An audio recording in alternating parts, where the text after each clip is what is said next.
quick. Your house is burning down. You have time to save 5 things. Only 5. What are you going to save?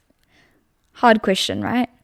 We have attachments to so many things these days in a society where we have such an overconsumption rate. So this takes a lot of thought, right?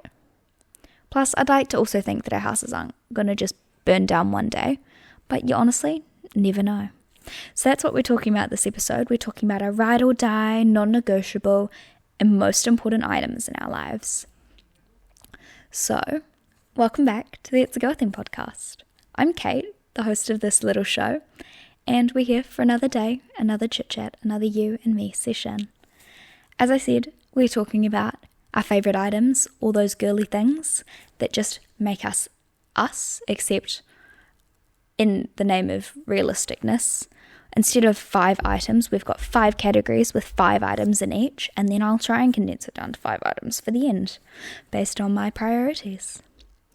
So, yeah, if you want to get a little update on my life, not too much going on. I'm now 2nd week of placement, and it's starting to feel a bit more normal again, back into my routines, going to church, doing all my little bits and bobs, hanging out with friends, all those lovely things. And I'm just super excited to be here and able to record this. Plus, the sun is shining today and there is nothing better than that. If you want to get connected with our little community, or if you're new here and you don't know where to start, head over to our Instagram at It's a Girl Thing Pod, or check out the website at itsagirlthingpodcast.com, and you'll find so much more information there. And if you aren't already, make sure you're following along with the show and we can stay in touch. You can get to know me more. I can get to know you. I can't wait. Now, let's get into it. As I said, we have 5 categories with 5 items in each, so 25 items all up. I'm going to tell you the 5 categories and then we're going to dig right in. We have sentimental, beauty essentials, clothes, techie or practical, and cozy Cate vibes, because I felt like I deserved my own category of things specific to me. So let's get started with the sentimental. Firstly, none of these are ordered like by importance, they're just the first things that came to my mind. We have Holly. Holly is my hideaway pet bunny. She's a soft toy that I've had since I was about 8 or 9, and I got her at the same time as my best friend growing up. Funnily enough, who I don't know anymore. Haven't spoken to her in years, but we both got similar ones at the same time and on a trip together, and I just kind of grew attached, and she's my little friend now, and I love her to pieces, and she's very well loved, and I don't think I could truly live without her, but I couldn't, you know. Second, all of my diaries. Like, growing up, I've always been a Dear Diary kind of gal, and so I've got all my thoughts from, like, once again, age 7 or 8, all the way through till now. I've got only 2 completed ones because I was an inconsistent queen, and I have diaries for different things as well, not just my Dear Diary diaries. So I'd keep those and the one that I'm currently writing in, and like my Dear Future Husband journal, the things we've talked about. So my diaries. 3, little bit depressing here, but my cat's ashes. My little baby Charlie girl, she sits on my desk in her little cute box, and I'd take her with me because I'm sentimental like that, and I loved my little kitty cat to pieces. It's the best thing in the whole world. 4, I'd take a necklace from my grandma. I have one that she wore all the time up until when she died, so that's quite sentimental to me, although it's actually not worth really much. I would have said I used to have a little greenstone cross from her that I got when she passed away as well, but I unfortunately lost that at the gym last year, which truly hurt my soul just a little bit. And then 5, I said a photo of my nana and granddad and great-gran. So I've got like a little side-by-side. It's got my nana and granddad from mum's side, my grandma and granddad from my dad's side, and then on the other side it's got my great-uncle and my great-gran. And I don't know, I don't have many photos of them because my grandparents on mum's side before I was born. So it's nice knowing I've got that, and I hope that I make them proud every day. Beauty essentials. Now, if you know me, you know the pod, you'll hopefully know Julia, who owns No Bad Days, and I got to try some of her products last year, and honestly, this is like non-sponsored, non-nothing, but nothing truly can beat it for my skin. I'm ignoring the fact that the sun is now beaming in on my eyeballs. Nothing beats the No Bad Days Himalayan pink salt spray and their I don't think it's Himalayan, and their hydrating clay mask. So good for the skin. I went from using like a million different skincare steps to literally like cleansing, the spray and a face mask, beautiful. Second on my beauty essentials would be the Cetaphil Gentle Skin Cleanser. I've been using it for years. You just can't move past it. It's gorgeous, beautiful, refreshing, non-stripping, all those lovely things. Then we have Emco Beauty's Extend Lash Mascara. I have pretty depressing lashes, in all honesty. Nothing too much going on there, but a little bit of Extend Lash definitely does help. And I like how easy it is to get off, how easy it is to apply. It's relatively affordable. And I also am not one to try heaps and heaps of different mascaras because some of them aren't cheap. And they also tend to dry out before you finish using them. So we're realistic. Then we also have the Maybelline 4-in-1 Perfector Glow. It's kind of like a foundation, kind of like a primer. Truly my favorite product in the entire world.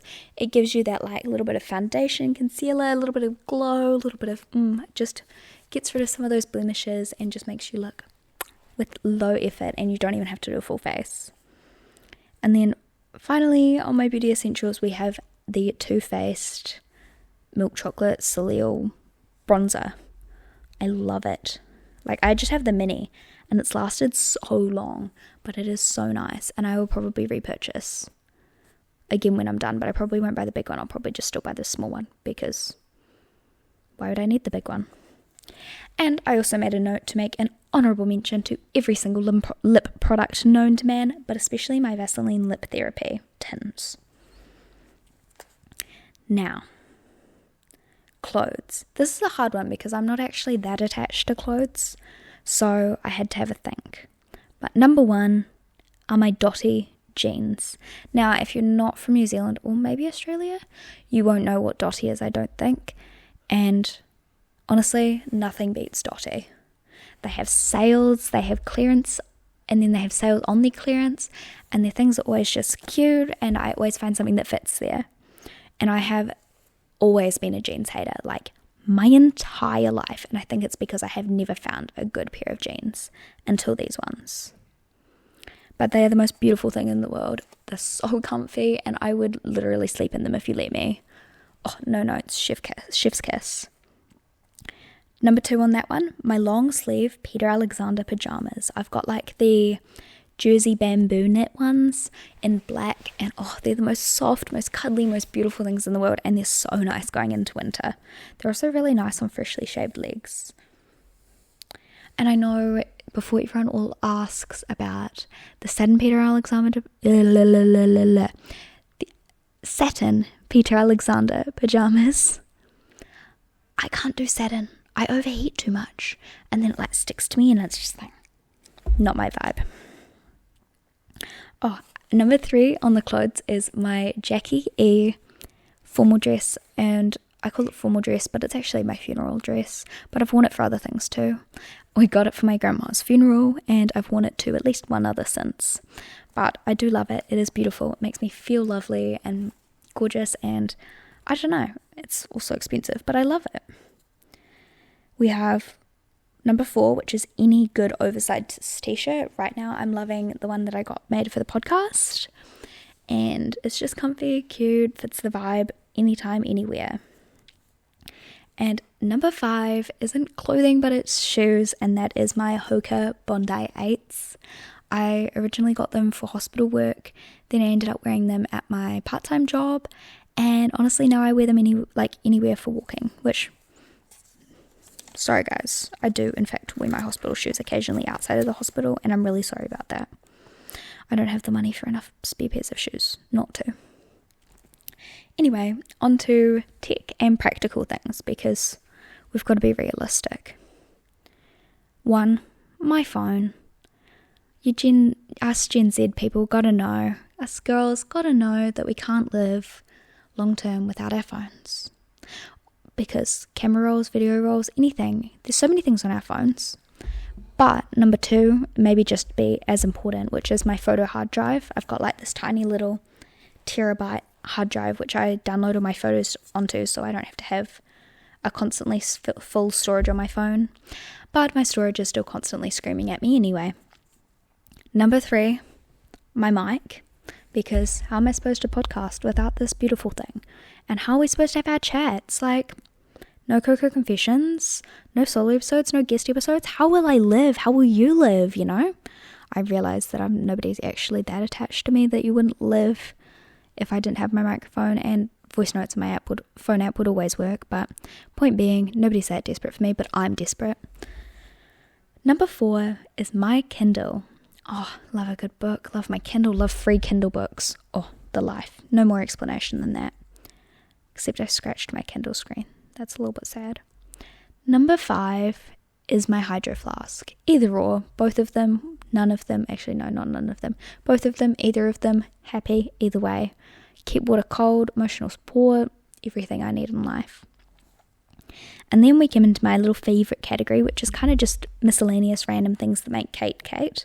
So the Cozy Cate vibe list starts with number 1, which is my Bible, which for reasons of its own, it's my first Bible that I've got that I can do like notes and stuff in, and I've worked my way through a good chunk of it, and I don't know, it's just special to me for reasons beyond the fact that it's just a Bible as well. Number 2 is my journals. Any of them, all of them. I'll take whatever. As many as I can fit, as many as my hands can grab. Number 3 is my sunset/sunrise alarm clock, because I don't know, there's just a vibe, and I just like the mood lighting it gives in my room, especially in the morning and at night. Number 4, my electric toothbrush. Now, this is a little bit of a niche thing for me. The girls who know, but I had been wanting an electric toothbrush so long, and then my granddad last year was like, what do you want for your birthday? And I'm like, money for an electric toothbrush, please. And I realised at that moment I've never sounded more like an adult. It's a little bit scary, but very important. And then number 5 is an essential for my life, which is my ortho-K lenses. So for anybody who doesn't know, I have like hard contact lenses. They go in at night, I sleep with them, and then I take them out in the morning, and my vision is good to go for the day. So they're quite important for me if I want to be able to see. So those are my 25 ride or die non-negotiable items in my life that I think I couldn't live without. So what are your ride or dies? What are your savables or non-negotiables? Let's take a moment to think. Can you name 1, 2, a million? Yeah, sounds about right. Okay, let's see if we can condense this quickly down to 5. I'm going to be a little surface level. I'm going to say one of the items on this list will be the No Bad Days pink salt spray. Number 2 would have to be my Hoka Bondi 8s. I'm looking at my list. I'm looking. Honestly, I'd have to say my photo hard drive. My sunset sunrise alarm clock, because I live off that thing. And then, honestly, my soft toy, Holly. Those are my 5. Obviously, we all learnt there's much more than 5 on my list, but it'll have to do. Anyway, I just want to finish. Also, if you didn't know, I refound the podcast notebook. I finally unpacked everything in my room yesterday, because I still had a few things put away from when we moved last year. But it's all sorted now, and I even found the podcast notebook, so we're back to being able to plan and do all the things. But I just wanted to finish off this episode with a little hype girl moment and to acknowledge you this week, because I wouldn't be able to do what I do without you. It would just be me talking to a camera that's talking to nobody, and it's a little bit boring and a little bit depressing. But it is such a blessing to my life. knowing that sometimes the words that I have and the things that I have on my heart make a difference in other people's lives. So thank you for being here. Thank you for chatting with me, having our little sessions, telling me about your guest suggestions, all the little things. But I also want to say that I'm proud of you. There are so many things we have to do in a day, in a week, in a month, in a year. And you don't actually have to do all of them. You don't have to do any of them. You've just got to make it through. And I can tell you, you're doing that, and you're doing well, and you're doing good. And especially as we go into winter, Southern Hemisphere girlies, the seasonal sads will probably kick in a little bit. And I want you to know that you just have to acknowledge that it's not permanent, that everything will move, everything will ebb and flow, you'll have highs, you'll have lows. But I also want you to know, especially as May's Mental Health Awareness Month, that it is okay to reach out for help. Friends, family, professionals, helplines, they're all there to support and help you. And I know you'll feel like a burden, but you are not a burden. In all honesty, the burden would be what would happen if you weren't here. That's more of a burden than anything you could give over, anything you could ask for help on. You are strong, you are brave, and you've got this. Just keep swimming. If you haven't already, make sure you're following along, and I'll check in with you next week. Bye, my lovelies.